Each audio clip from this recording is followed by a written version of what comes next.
बहन अपना चारू पाथी सखी में सबसे बड़ा करते ही चाहा तू ही का कृष्णा का कहाँ के रहने वाली थी। क्या नहीं बहन अपना चारू पाथी सखी मृत्यु भुवन के रहने वाली है बहन। क्यों नहीं?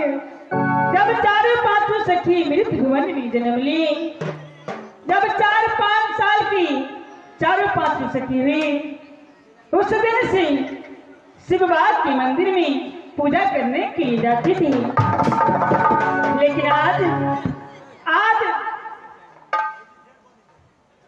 चारों पांचों सखी को रमन चमन में लेट चुकी है। कहा अपना चारों पांचों सखी कहाँ के रहने वाली है ये मालूम नहीं है बात।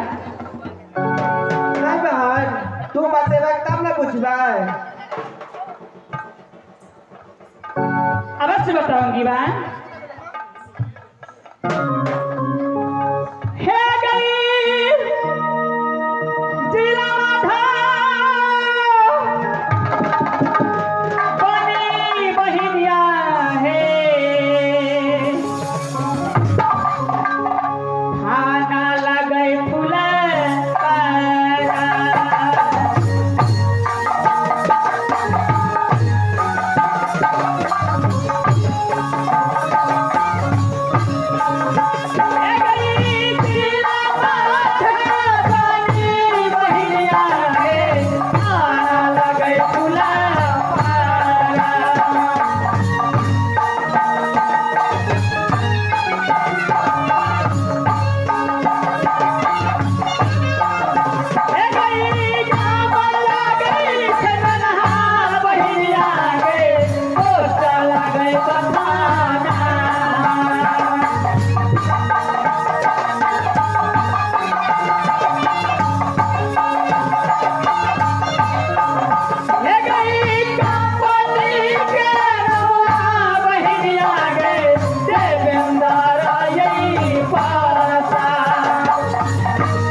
ग्राम मिनहा थाना फुलपरा जिला मधुबनी।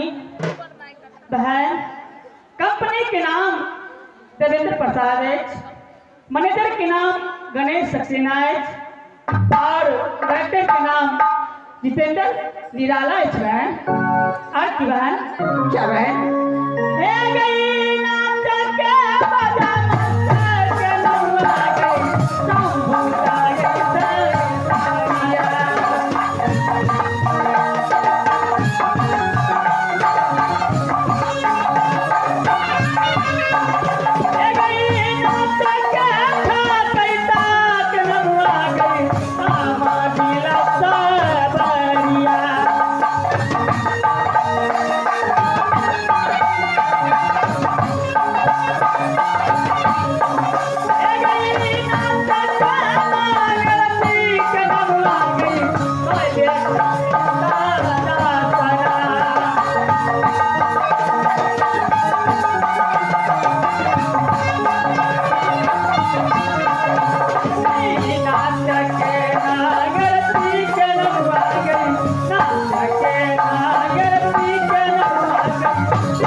बहन बाजा मास्टर के नाम है शंभू सवरिया और ठकेता के नाम है रामविलास सवरिया और नगेश जी जो है हमारे बाबा गुरुजी हमारे सब कलाकार के गुरु महाराज हैं उसका नाम देवचंद दास है।